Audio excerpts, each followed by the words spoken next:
wild fucking night last night, dude. Hey, There? Sean. Hi. I had a wild night. Wild. Yeah. What are you gonna name him? Not like that wild, but so our power goes out. We get this big storm coming in. Our yard got flooded with rain. The power goes out. The rain subsides, so I let the dogs out.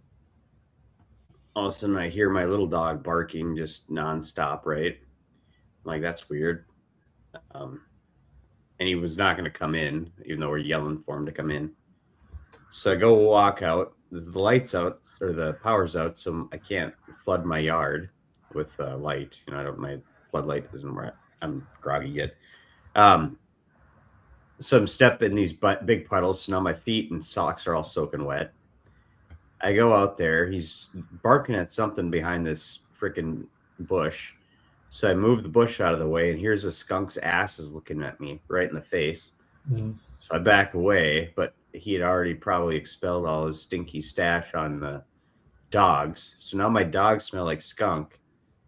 We let them in, but they're stinky. So I leave them in the garage. Well, my cat left some guts in there that he had killed that I hadn't had to clean up yet. So one of my dogs eats those.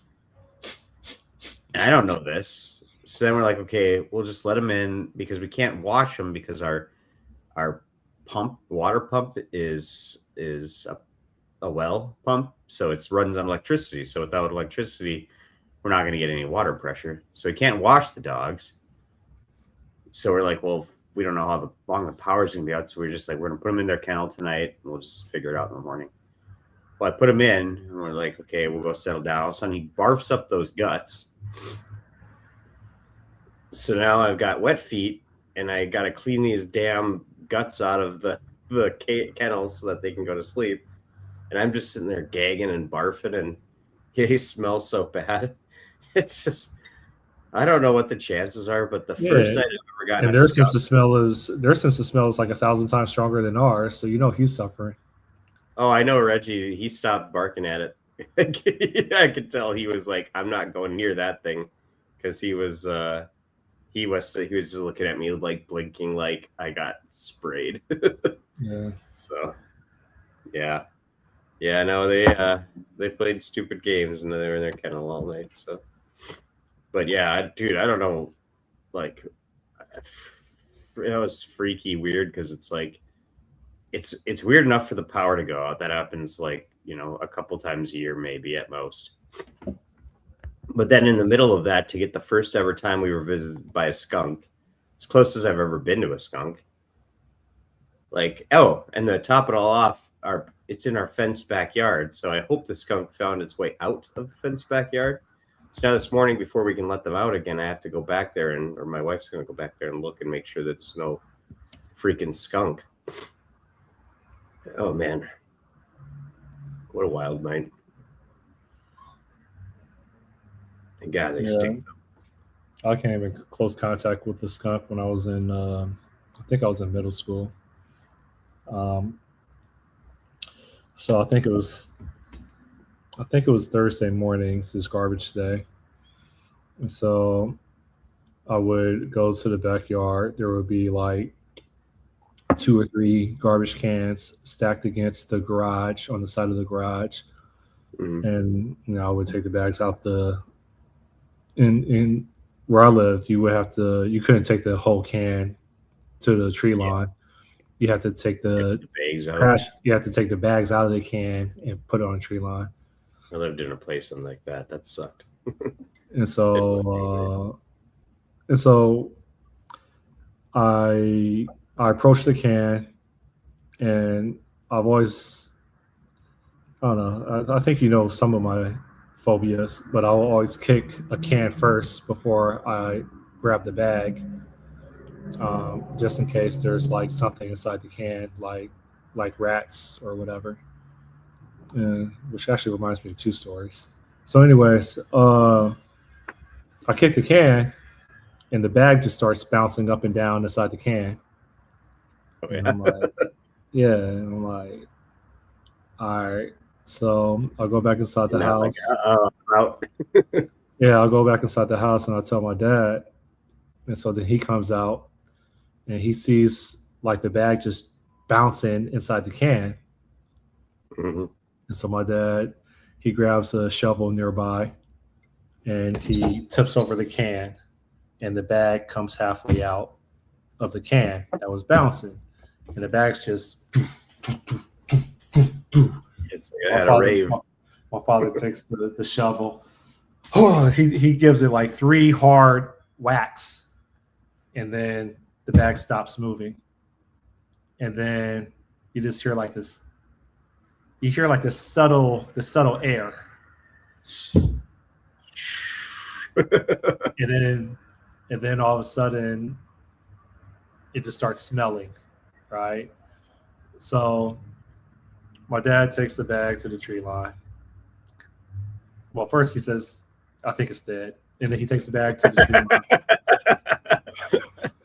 And I go to school, and everybody is like complaining about a smell. So apparently, like the mist probably got onto my clothes.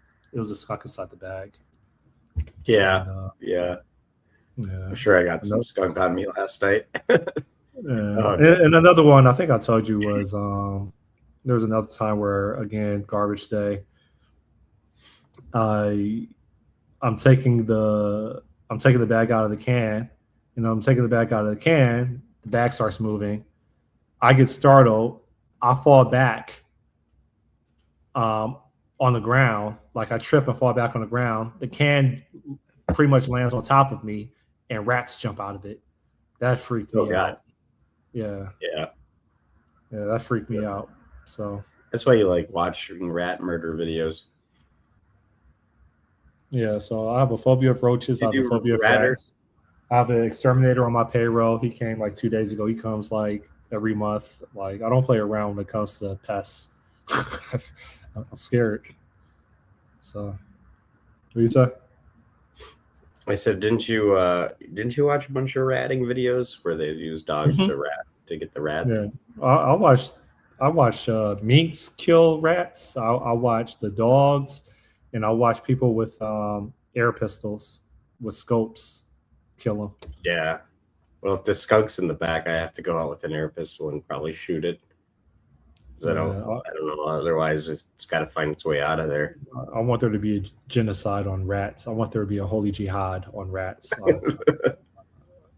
Which is funny because rats aren't as like, they're not as like disease infested or whatever as people kind of claim they are. I think there's a certain kind of rat that is, but then the most rats that we actually see, the brown rats or whatever, they're just like any other rodent.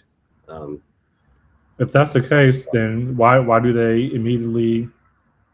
does the state or city immediately shut down a business if there's any signs of vermin, especially if that business produces infestation like that. They won't do it if it's pigeons. They'll do it if it's rats. So why is that? Because rats carry disease. Yeah.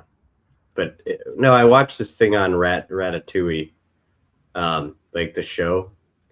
Like they did this whole after thing that was on the DVD at least. Or was it? I don't know where I watched it. Maybe it was actually on streaming, whatever. But it was they did this whole thing about how rats get a bad rap. I don't know. We had mice. Like, gosh. Okay. My wife put out sticky traps. And I was like, I don't know about those. And so she puts out this mouse is on the sticky trap. And, it doesn't die like a normal trap. All it does is get stuck and then can't get itself free. So I got this mouse keeps moving, and I feel bad for it because they're not ugly. Like, why don't you throw it away? Like, first I was like, well, maybe I can get them off there and throw them back in the woods somewhere. No, throw the whole thing in a bag and discard it. Yeah, I guess I could, could have dispatched. Sacrifice them to your cat. Build. Cat, I don't know. I don't want the cat to get full of the. This is your project. Build a sacrificial altar. take the mouse that's stuck on the sticky pad and put it on the altar, and then do a seance, and then open the door for your cat. That's it. Yeah. There you go. No, I tried to get it off, but then once I realized I did get it off, but then once I realized its hands and things were stuck, I'm just like, okay, all right, you're not making it. So I grabbed a stick and dispatched him. But like, you like getting myself? I don't like killing creatures like that. I just, I don't know.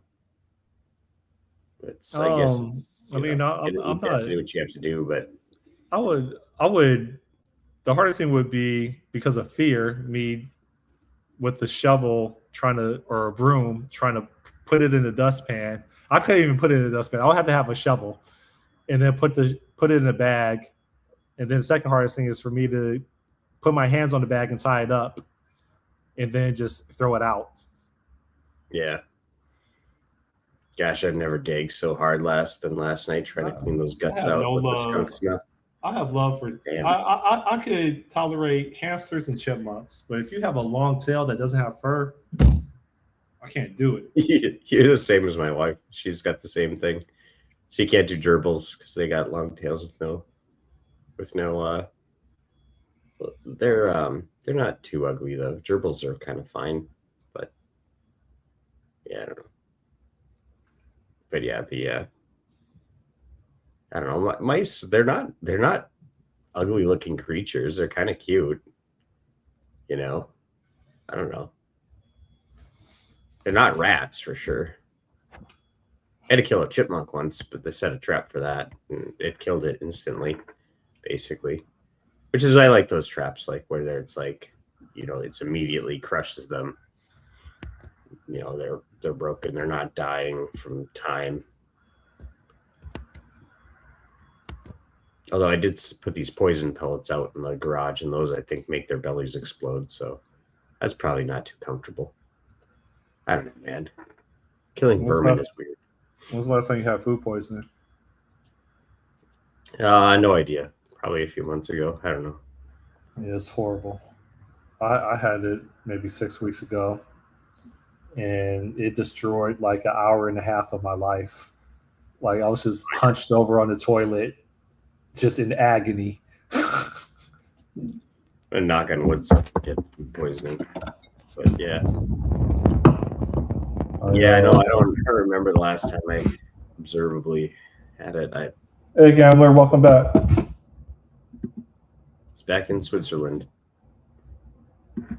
Dang, you were in Korea for a long time. You missed my skunk story. I missed your skunk story. Oh man. So yeah, I do have to cut this a little shorter than normal because I do have to go deal with these dogs. And my wife's got to go somewhere, and we got to get them cleaned up. She's gonna clean our small one, but our big one Reggie's hard to clean because he doesn't really fit in the bathtub real nice. I think we might take him out front and spray him with a cold hose water, but get him she made some sort of concoction of hydrogen peroxide and baking soda, but I don't know.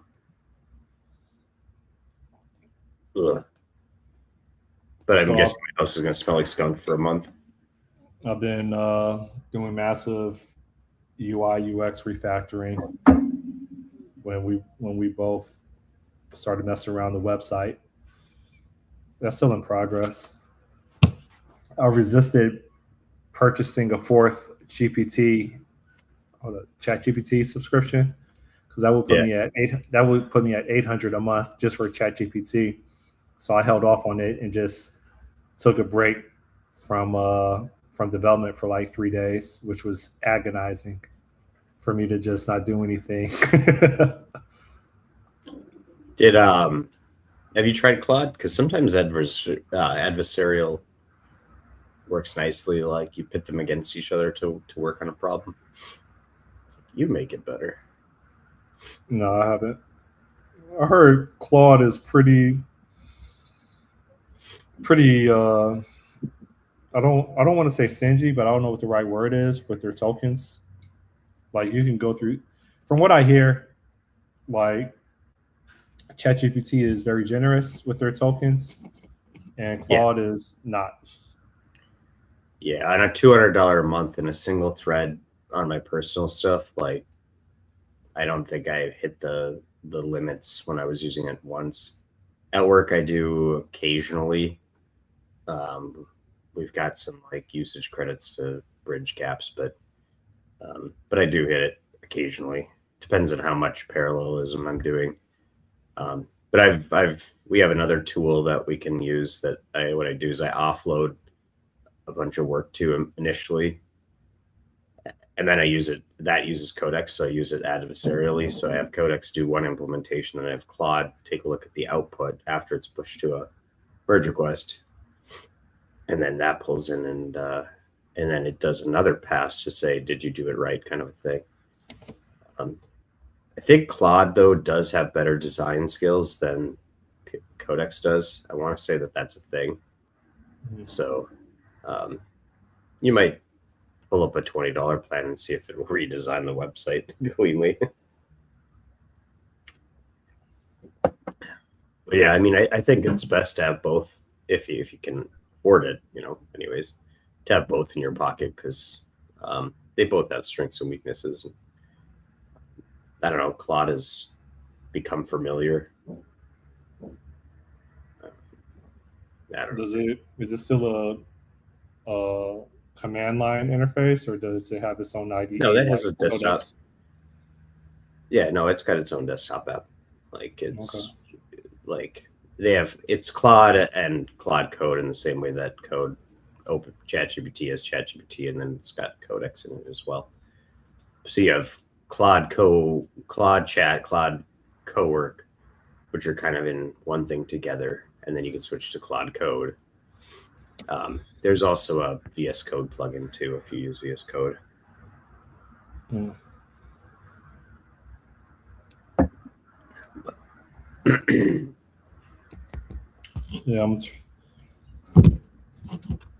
I don't know. Who would have thought that when you have like a dozen features spread across both mobile and web, that it would take a really long time to get everything done? Yeah. Use small and maintainable architectures that it can keep in small contexts and do things, I guess. I don't know. Oh, man.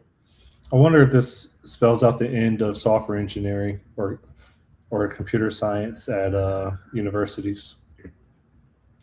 Yeah, I was actually thinking about that this week because my son's like, hey, I might want to do coding like you.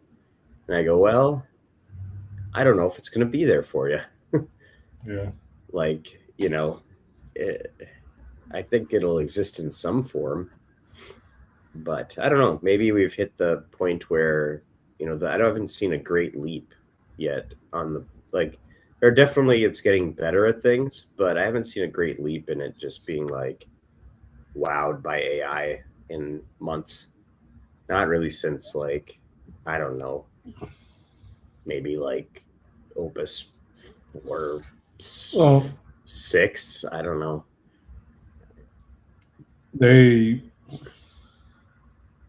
Well, it might be there like a classic thing. Like, I suppose you teach physics. Well, you could learn computer science, but then, which I think computer science is valuable to learn regardless of the application. I think it makes you think about things differently. If you can correlate the idea that everything you learned in math was just teaching you patterns and tools to apply towards problems. And in computer science, it's just a lot of procedural patterns and tools that you apply to problems. But to me, computer science was basically data structures and algorithms, which is really like, I think the second or third course within the program that I had to take. I want to say it was the second course. I had to take it twice. Yeah,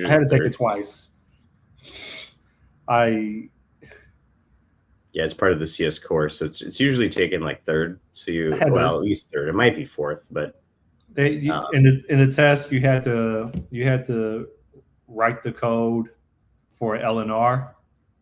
You know what LNR is? Eleanor?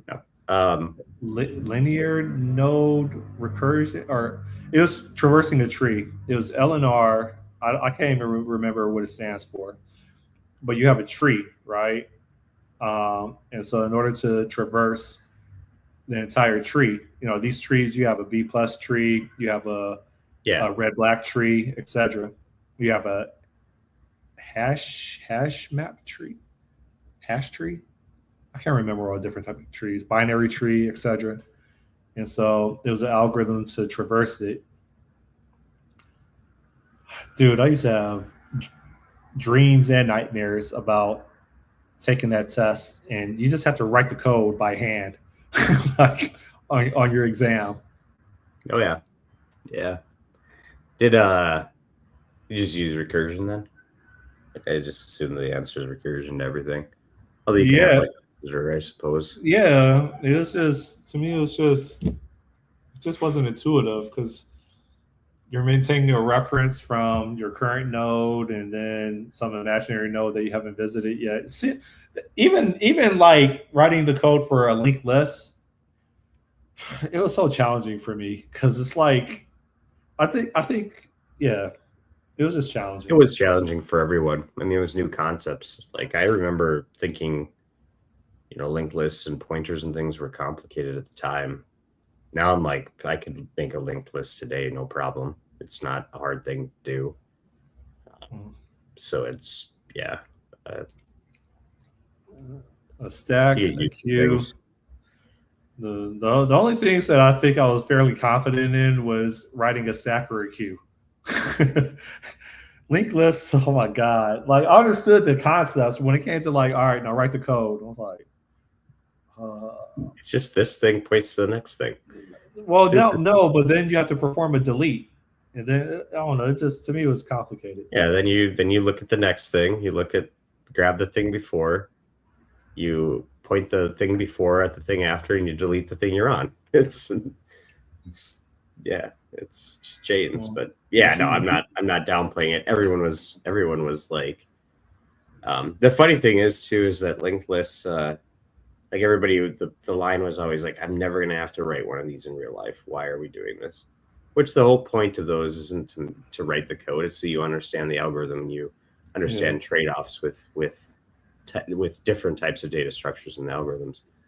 But then we had one guy that I worked with who actually, because we're in on Rollpin VMS writing C code, he actually did have to write a linked list at work.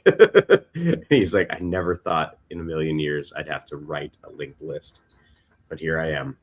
I'm like, yep. mm. Why did he have Guaranteed. to write it? Why didn't he just We copy just didn't paste have a it? good linked list. I don't know. C might have had a good linked list structure, but You think? I don't know. But I don't know. It might not have fit the pattern. I mean, C doesn't have generics, so lists are a little bit trickier to deal with. You have to kind of just make pointers to things, and I don't know. You can kind of fake it. We had Yeah. a tool called a varparm, as we called it. It was a variable parameter thing, which we ended up using as our lists for everything. But it was just a set of C preprocessor macros that would basically set up all the structures and wrap the operations. So you could operate at list or varparm do this, varparm do that, but it was just the code to do it manually underneath it. Gambler said that there's a YouTube video about computer science in the age of AI. Yeah, computer science is a thing, but being a professional developer and actively coding, even my son wants me to work on this, or I was talking to him about, he doesn't really want me to anymore, but I was working on this game. He's like, you should write it all by hand, no AI. It's like, okay, well, I'll try. Gosh, it's a slog. It's like, I know if I could, and I ended up using AI to start working on part of it because I'm like, I want to actually try to get this forward, but I'll do it more methodically and put together, and I'll write the game parts myself, not the bindings or whatever. But yeah, it's like it's such a slog without it. Like sitting there, and there's some fun parts where you get to think about logic and try to think like, how would I do this algorithm? But besides that, it's like if you're just doing plumbing work, like I want to write a console app that has these options. Hand rolling those and doing the logic to receive the things and deal with outputs, and or having to look up how to use a framework like Spectre. No, let's just have AI do that work. But I'm still impressed by the game Astrobot and just how detailed. I think we had this conversation last week where it took like between 18 and 24 months for them to build the game.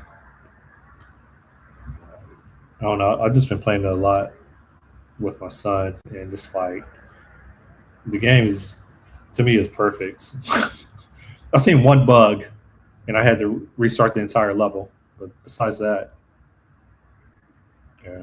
No, one bug is forgivable. Any bugs are actually forgivable as long as the game is otherwise solid and clean and fun. Actually, bugs don't matter as long as it's fun. You could make a game about bugs, probably. But you get stuck and you have to restart the level. Yeah, that's not fun. Not fun at all. There was this one game. It was called Fist of the North Star by I think it was by Brandi. That game had a bug that I don't think it was possible to complete the game because I always ran into like a software bug, always at the same point. It would always get stuck. And like the North Star is a series too, apparently. Anyways, this was for Nintendo. It was Fist of the North Star, and it was a boxing game, or no, it was like a martial arts go through the streets and beat up people game. Yeah, that makes sense. Boxing. Sorry, it was fitness boxing is why it came up, but and it looks like the same thing, but it's not. Why does it keep coming as fitness bot? Oh, it's fitness boxing, Fist of the North Star.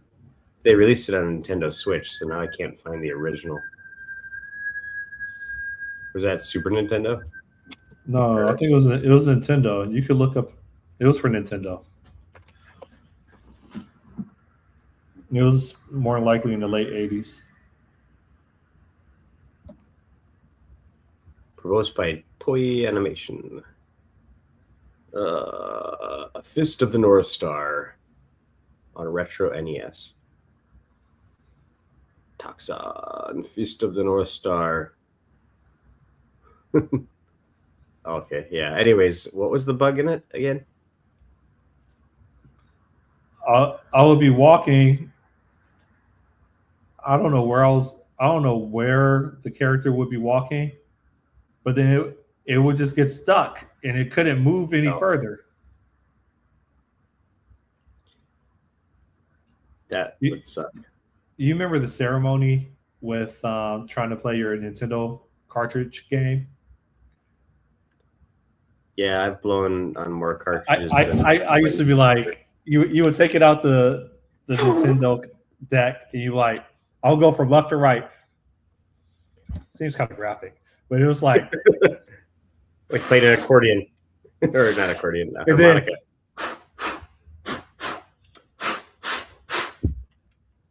And then put it back in. I think everybody had their own ceremony. Yeah. Oh, I remember all that spit and slobber going onto the cartridge. I don't know how we found this up, but on Super Nintendo, we had this game. It was NHL 94, I want to say. You could make your own custom hockey players in it. And so my brother and I made them, and then we ran out of space. We couldn't make any more, but there was no way to delete them. But for some reason, we found out that if you move the cartridge just right and like pulled it out and put it back in or something like that, it would reset the game or those players. And so we did that a bunch of times, and then eventually it like the game still works, but it just like bugged out and wouldn't let you do that anymore. It was weird, but yeah, it's interesting cartridges, how they worked and all that. Like, I don't know. It'd be fun to put together for there to be a new cartridge system that has an open platform that people could actually develop for and build.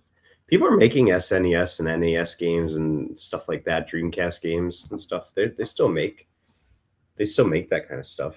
There's a market for it. And Commodore, you name it.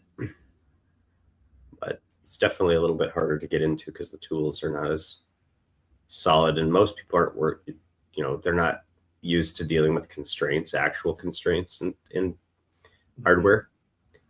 Like, it's just, which is too bad because those constraints can really accelerate creative problem solving and innovation. But I don't know. Thought about submitting to that conference in Sandusky again, but I don't have anything to speak on. Like, I got nothing, man. I don't know what anyone does anymore other than agents.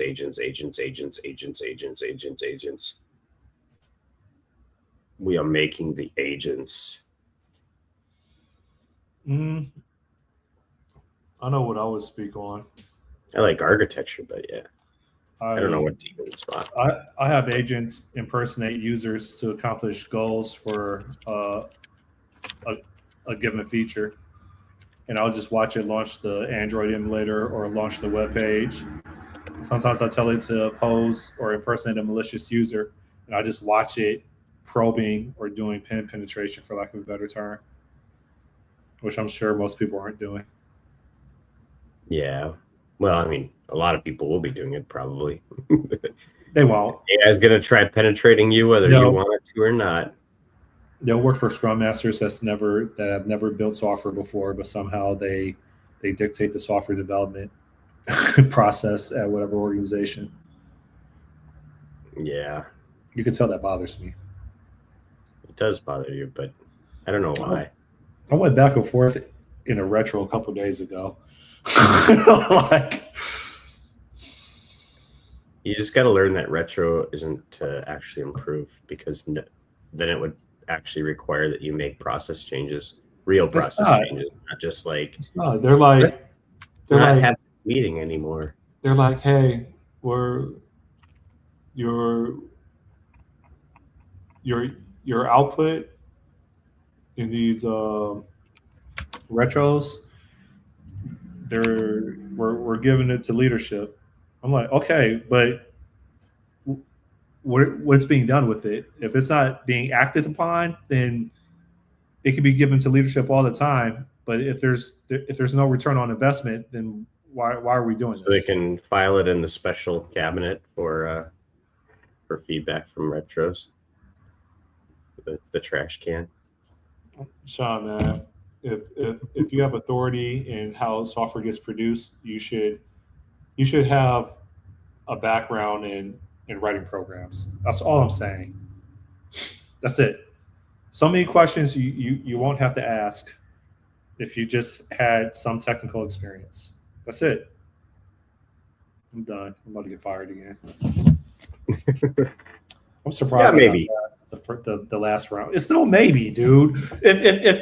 If you work at a quote unquote tech company and you're telling people the process for how software is supposed to be built and shipped, you should have a technical background. There's no maybe around it.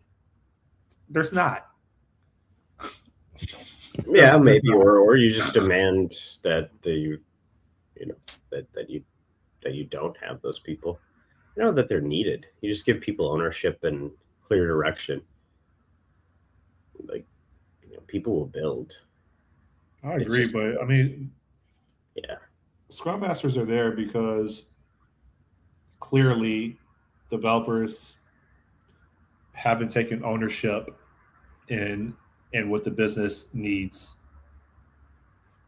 I believe that. Yeah, I think they're there. So it's like a drug. You take it for one reason, and it it kind of addresses it, but then you have side effects that require even more attention.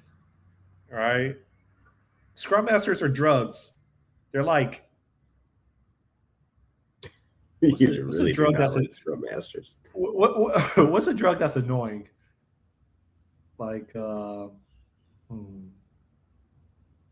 what's a drug that what's a drug that people take that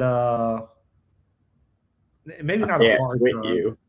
Like what are the side effects of like Advil or ibuprofen when you take it as prescribed? Are there any Your side stomach effects? burns out. No, No, as I mean prescribed. there's no. I mean, but it does. It is harsh on your stomach, but I don't think there's any known side effects. Anyways, Scrum Masters are like prescribed drugs with side effects. That's what they are. Scrum Master may come with headaches, diarrhea, indigestion. Yeah. All right, I'm done. I'm done. I'm going to lose my job. They're harmless. Scrum Masters are just mascots. Scrum mascots, call them. They're just that's what they're there for. They root the team on. You guys go. They give opinions. You just ignore them. It's fine. Certified Scrum Masters. Certifiable Scrum Masters. Yeah. I don't know. Yeah, like I have a friend. Like this is endemic. Is that a word? Like I have a friend. He's a he's a manager. He's a software test manager. Mm-hmm.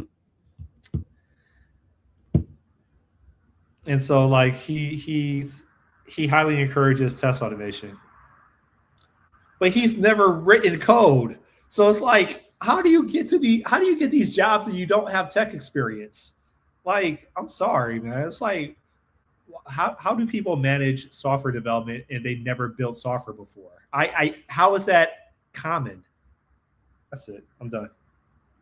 Because those who can do, maybe. And those who can't become Scrum Masters. I don't know. All right, I'm done. I'm done venting. What do the CIS students need to do, man? I'm going to delete this video. What I can't are the afford to lose CIS my students job. going to do if not become Scrum Masters?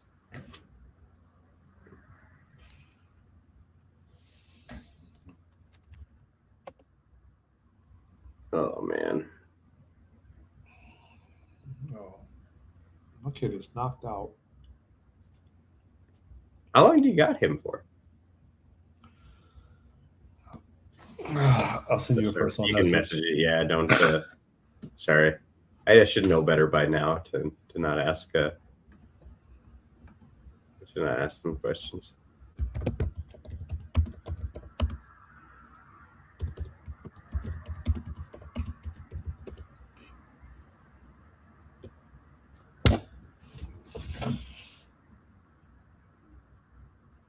Oh, really?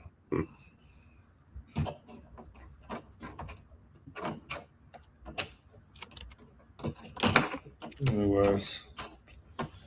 Ugh. How's your running?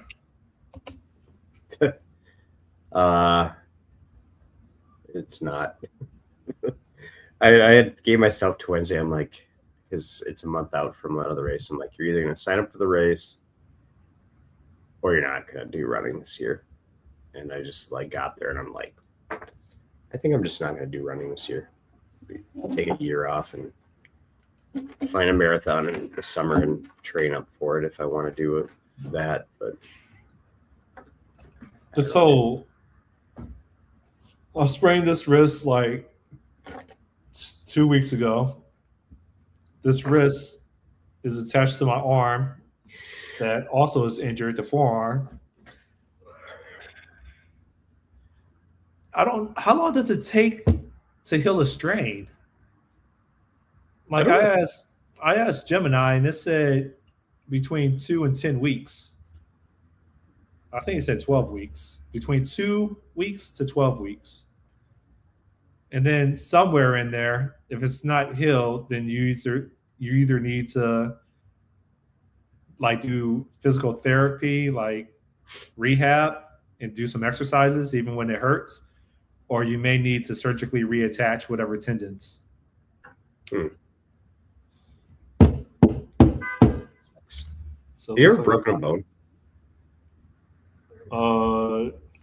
That's a good question because I was told when I was a baby they broke my legs because I was bow-legged in order to make them straight again. But I don't know if that's really a thing. Yeah, I don't know. They told me I Weirder had two medical stuff casts. has happened. They told me I had two casts on when I was a baby, and so I have a big scar on my foot because supposedly when they took the cast off, it ripped some skin off my foot. Ugh. To this day, it's there. I mean, they did lobotomies for years, so I believe that they'd break legs to get rid of bow legs. I don't know. What's a lobotomy? It's where they like put this like thing and they like take out a part of your disconnect part of your brain so that you become like kind of like a zombie. Oh, you mean a You ever heard of hysterectomy? lobotomy? No, that's where they Hysterectomy. remove the uterus. That's what trannies do. No, well, my sister had a hysterectomy, but What do they do it for? For like cancer? What? the lobotomy or the Hysterectomy. yeah, yeah, I think it's like it's for like cancer prevention or like I don't know. There's probably a dozen reasons. I don't remember what her reason was, but yeah, dude, no, they like you're not familiar with lobotomies though. No, why would I? Like you haven't heard of the term lobotomizing something? Like it's become like a verb. Oh, you lobotomize. It's like take all the spirit out of it. No. But like, yeah, no, they like put this rod through your freaking eyeball into your brain, and then they like, I don't know, disconnect or sever something, and then You it talking about like autopsy? no a lobotomy. Who puts a like, rod through someone's eyeball? They did this like it was a practice until like You talking about in Egypt when they used to go through your nasal cavity and pull out your brain? no. When were lobotomies stopped?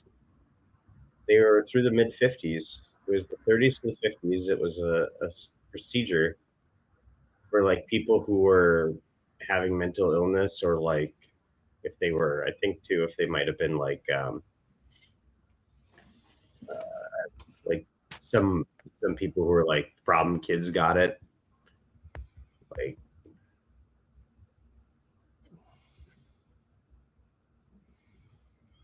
but yeah, it wasn't a very good procedure. No, this thing has been working for 2 hours and 40 minutes. This one prompt. And it still claims that it's on step 1 out of 5 steps. No, Sean, I haven't had a lobotomy.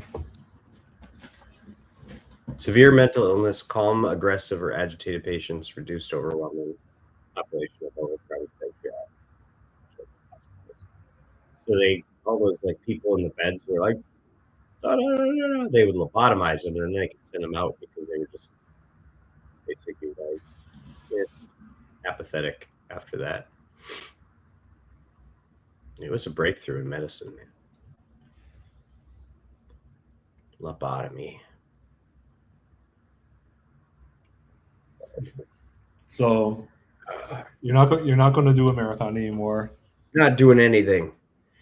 Making a game. What game? For my son. It's called Quest Rot. I actually want to make a game where I want to make a game kind of like EverQuest, but we play it locally where it's just like my family could all jump in as their players and go down and around an RPG. It's like an RPG game. I don't know. I thought it'd be fun, but it's probably going to be a total turd pile and I'll abandon it in a week. But you should build Oregon Trail 2027. Oregon Trail, you have to like avoid hypodermic needles and on your way to Seattle or something or Oregon. Yeah, East Cleveland Trail. The Portland, Oregon Trail. You go in the what do they call it? Wasn't there a specialized zone out there? I mean, wasn't Red Dead Redemption essentially Oregon Trail? The autonomous zone. Yeah, probably. No, that was more of like just a Western type of game. I haven't played Red Dead Redemption, but I haven't played seen a lot of that. videos on it. You I hear should it's create very good. you should create a Little House on the Prairie video game. Well, Netflix redid Little House on the Prairie, but then they made it all about the girls and like something. Oh, They kind of went it's woke. woke. So, yeah, so now people aren't watching it. Man, they like have this agenda, man. Yeah, They it's like if you just They destroyed Star Wars. Everything they touch, they destroy. yeah, they just have to keep things genuine to the source or whatever, and like, and everything's fine or like somewhat authentic. I think we talked about this last time. Like the big problem with wokeness is that things are unauthentic. How's Black. Jaguar doing? You remember their woke commercial? Yeah, Nothing to do yeah, I with don't the know. car. I don't know how they're doing. Did Jaguar bounce back?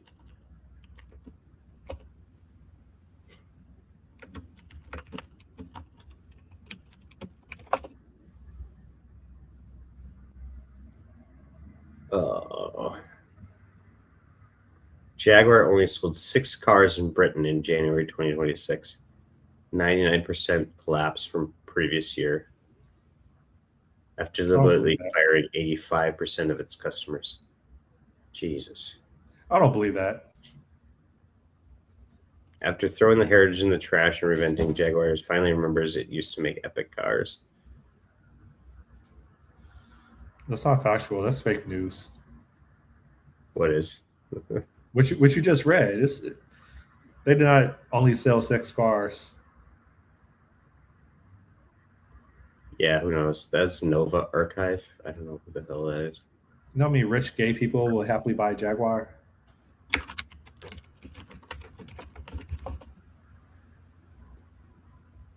In Britain, though, I think.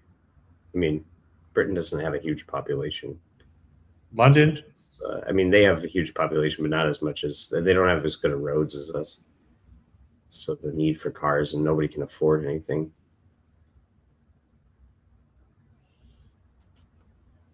You been there? To Britain? Yeah. No, I'm just going off of what I hear. Yeah, I've been there a couple times. Their sales have been down though. You know Michael Feathers? Yeah. I was at a coffee shop. He's the TDD one?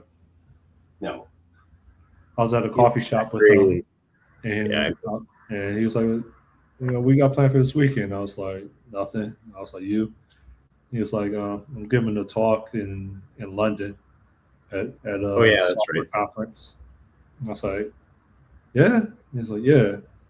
I was like, bet. So I just flew up there that weekend and I watched him give his talk. But why did I mention that? Yeah, because it was in London. So yeah, I remember that. Yeah, you talk about that. You used to talk about that a bit. He's in California now. Loser. He's trying to leave California. What's he doing going there? Probably a lifestyle change. Bought a Jaguar. Just kidding. That was the book I was looking for, Gambler, is the Working with Legacy, Effectively with Legacy Code. That Gambler. Yep. Yeah, he lived in Miami, where I live at. We would periodically meet up in Wynwood, which is a district in Miami. We would have coffee and talk. So Nobody does that. I'm on the block. Pulling Wonder out my how block. I wonder how that book ages with today's modern development practices. Refactory. It's probably still applicable. Do you want to write a book, Legacy Refactoring Revisited, and it's just a book like this, and most of the pages are blank, and it just has a single Claude prompt in it, like please refactor my legacy code base, Claude. Just done. That's it. We could probably come up with a whole series of programming books that are novelty, where all it is a single prompt with a bunch of blank pages. That people can fill their bookshelves with all of the books of knowledge that they actually are using now, rather than ones that they say that they use. I don't know. I think the maybe the coding practice books are probably not as thing, but ones like these two books, like Patterns of Application Architecture and Enterprise Integration Patterns, I think these are still very applicable. I had all of them. I think I got rid of them. I love patterns books. By Martin Fowler, right? Martin Fowler. It's most of those books. Yeah. Martin Fowler. Enterprise Integration Patterns.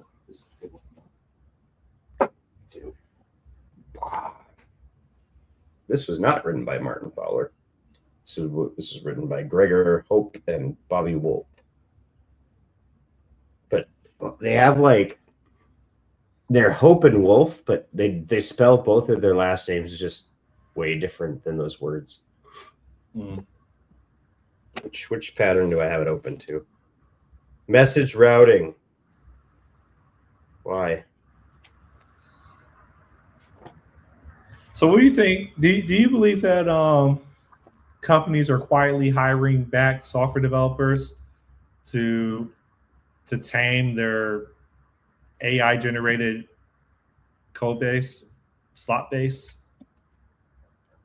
I don't call it. I'm inventing a new term. Slot base is code base from AI.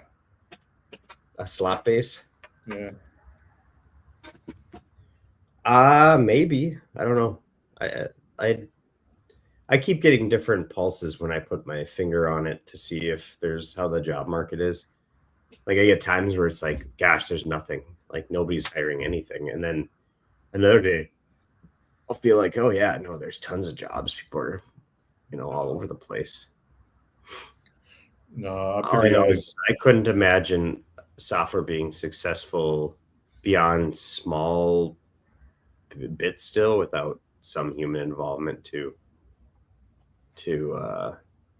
wrangle it. Like you have to build it in smaller chunks and piecewise it. I don't think it builds it effectively by itself. Gammer says he assumes so. He's seen people saying that there is a new job consulting gig. I don't know. I haven't received a call from a good old American recruiter in a while. I got a call from an Indian yesterday, but I don't really take those seriously. So yeah, I reposted a job that my company did, and man, I had 3-4 people that I don't know just randomly reach out and say, I want the job. Are they American? I'm like, I'm not gonna I'm not gonna accept you. I don't know who you are. Well, you said you reposted it. My porch, man. Yeah, I don't know who these people are. I think they just search the freaking web and find stuff and then just apply to everything. Yeah. I don't know. You ignore. You're on LinkedIn Network. I don't know. You ignore. This guy wants to connect. Ignore. Who's this guy? I have a mutual connection, so This guy looks okay. I'm gonna allow him to be in my. I don't even think we're connected on LinkedIn, are we?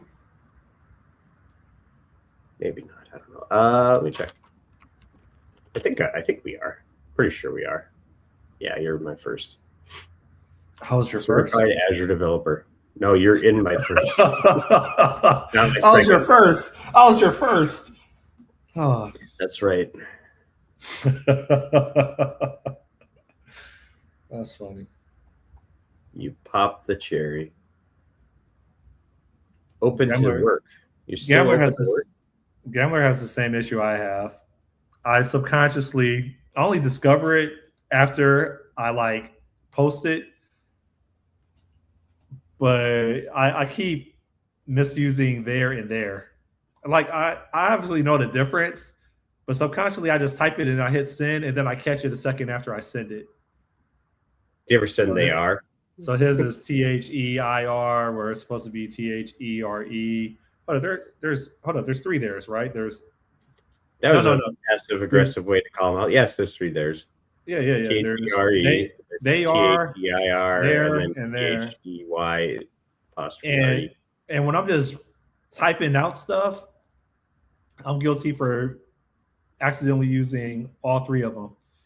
And I only catch it is like a second after I hit the send button. I notice what I did. So yes, there. They're AI bots and services based on it that just apply. I think I make that mistake probably every 48 hours with that specific word there, or between those three words there. I do it at least every 48 hours. Actually, you know what the biggest, and this is to change the subject, but the biggest thing that's broken in my mind in the software industry is the title senior software engineer. Like that can mean such an array of things. Yeah, we debated. We've debated it. We've talked about it, but it just was reminded this week because we're doing interviews for things, and it's like senior could be like someone 6 years or like 4 years to like 30 years, and it's like they're all the same title. Like I worked at FedEx, and supposedly I worked with middle-aged senior engineers, and you disagree with it, but they couldn't write a unit test. And I'm sorry, like if you're a senior engineer, there's certain senior things you should be able to do, but you disagree. That's fine. Yeah, some people get into architecture. I don't know. But yeah, no, it's just such a broken time. Like there needs to be more granularity and specialty in the field. Like it just doesn't make sense to just call everyone senior. Like it's such a huge array. Well, senior is, unfortunately, to be a senior engineer means that how many meetings are you called into? That is mandatory that you're depends. The range is so big that it depends. Some seniors never, and some seniors get pulled in all the time. That's the difference between a senior and a junior. I'm talking about a title, though. I'm not talking about the actual difference. I'm talking about a title too. If you get invited to a whole bunch of meetings, regardless of your usefulness, then you're a senior. Or you're a scrum master. I don't want to get fired. Senior Scrum Master too. I really look. I told you this like 2 weeks ago. I'll say it in the private chat.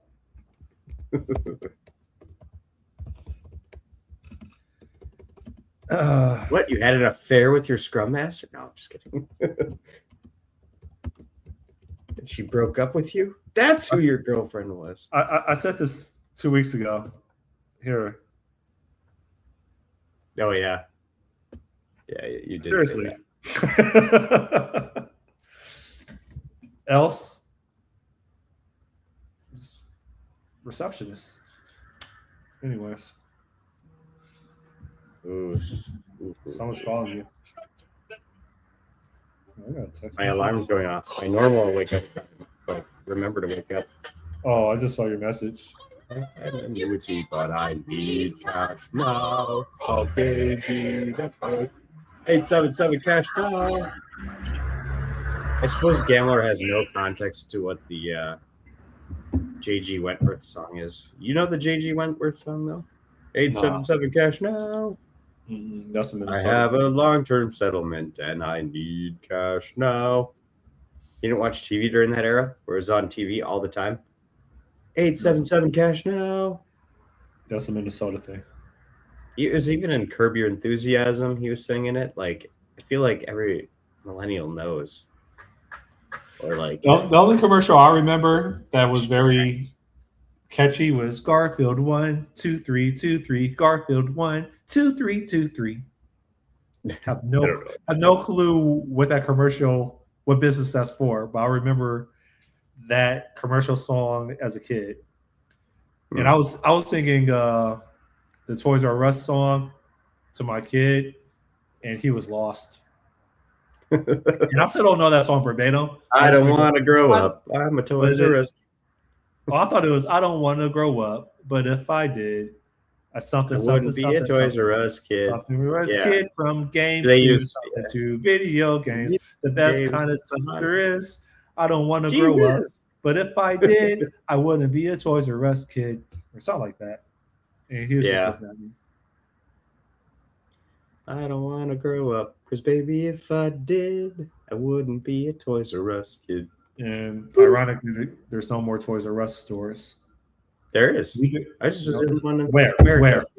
Go. Mall America. I was in it, like when I went down for my cruise. That was a museum. Seriously, it was an actual Toys R Us. Yeah, okay. It's not like it was. It's like there's a lot of toys. The same thing with KB Toys. KB, you remember KB Toys? Yeah. Yeah, the tablet destroyed all that, man. I want to say that KB Toys. Oh, the latest Toy Story is about that.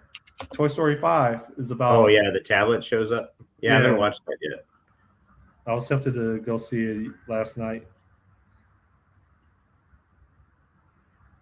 but I hate going to movie theaters, man. I lose my cool every time I go to a movie theater because people cannot watch a movie.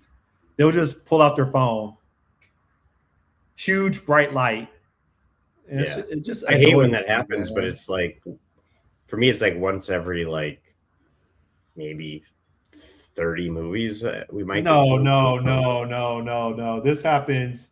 I might go to a movie theater once or twice a year, and it happens every single time. It'll be someone next to me. It doesn't matter what age. It could be a man or a woman. Doesn't matter. People will just pull out their phone and just go like this. I'm like, I once like got stern with this teenage girl because like she just kept on showing her like her friend next to her. She just kept on pulling out her phone and shoving in the phone in her face. I'm like, can I watch a movie without seeing your screen? And she's like, sorry. I got tired, man. It's like, why do you? I'm sorry. Well, this is really about. Thing is, Sean, I have sensory overload, man. So like, I like to immerse myself in a lot of things, right? And it's like, why do you go to a movie theater to pull out your freaking phone? Like, I hate people, man. Yeah, I hate people with a I get bothered every time. Like if I need to check my phone during the movie, I put it on the lowest setting and I have it down like this, and I look at it at the side and I immediately shut it off. You know. None of that. Morning. Open, whatever. That bothers the hell out of me. How did you sleep? Yeah. The controller is somewhere up there. Sorry, one second. No, it's so good. I probably should hang it up so I can go clean my dog, though.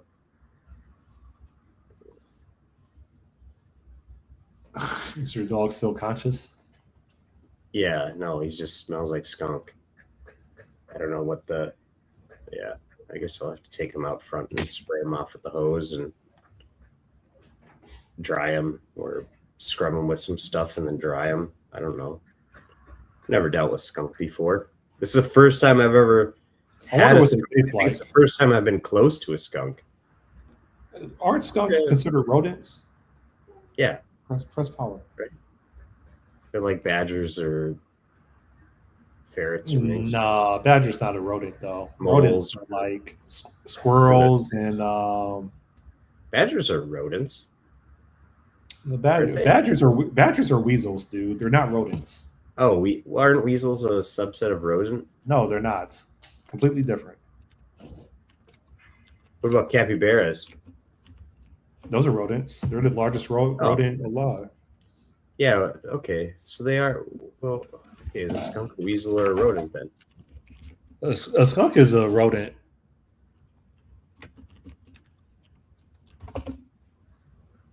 Just like a raccoon. Neither a rodent nor a weasel. Skunks belong to their own distinct biological family called Mephitidae. So it looks kind of like method today. methed out skunks, man. That'd be funny. Mephitidae, famous for spraying very smelly liquid under tail glands.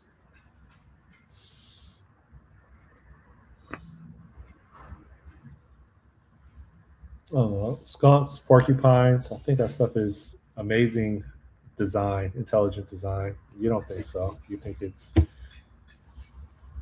8 or 9 billion years of... I don't think skunks or any of that are important. Beavers are the thing that get me. Every time beavers get me because they're engineering. Yeah, like they can put up a dam in a river. Like they just go. Think about it. They pop out of some beaver's beaver, and then they just like grow up. They eat shit, and they must leave their nest. I'm assuming that this is what happens. And their first thought is, see that big fucking tree? I'm going to take that tree down. So they take a tree down. Then they collect all these branches. They build you see that big tree? I'll take it down. They build these big old dams across these rivers. And then like they've got lakeside property because the thing dams up. And they can go up and underneath and away from like... So they just know how to do all of this stuff. It's like encoded into them to make dams. What does a beaver say when he sees a potential mate? I don't know. Damn. Oh, jeez. I thought that was funny. Yeah. That's from the reference Friday. You saw the movie Friday with Chris Tucker and Ice Cube. They're on the porch and they're like, "Damn!" I forgot where that scene is from, but they both lean back like, "Damn!" Yeah. Anyways. Yeah. No. I always thought that it was funny that the female version of a cock block is called a beaver dam, but I don't think anybody ever uses that. No. You look like you're calculating. Never heard that before. Yeah, it's like, oh, you beaver damned me, I guess. That game is a masterpiece, man. Yeah, I'm watching it. I mean, you could tell they were hella inspired by Mario Brothers and Sonic the Hedgehog. But this game, like I was watching him play it. One is like it's just massive, like the different worlds that you could play in. And I don't know, man. This is Japanese engineering, dude, which I don't know too much about. I wonder if they have their own practices that's separate from like Western practices for building software systems. I don't know. Software games are a little different. I wonder if they use Kaizen when they build software or Kaizen. Probably not. Sonic? Those are fighting words, I think. You didn't live through the Nintendo Sega Wars. Yeah, he knows nothing about it. It's a pretty good book about it. Console Wars. It's mostly from the Sega point of view, so it is pretty interesting. Yeah, I saw your pictures you took. Those are some pretty good ones. Oh yeah, I took some more of my kid, and I sent it to like my sister. I like taking photos of rear view. I like silhouettes, man. Like taking pictures of people's rears. Rear view. So like when people are facing a direction, and I like to get behind them and take a snapshot, either from the side profile, but more still in the rear or directly in the rear. I like taking those. I'm not really interested in people's faces. You like taking in the rear. I'm interested in the path that they're on or the path that they're facing. So yeah, I took like 12 shots of him. That's cool. Yeah. Well, I better go figure out my dog here before I have to work. So cut her a little short today. Oh man, it's gonna stink out there. All right. Yeah, see you. Thanks. Bye. Bye, Gambler. See you, Gambler. Stay black. Have a good week.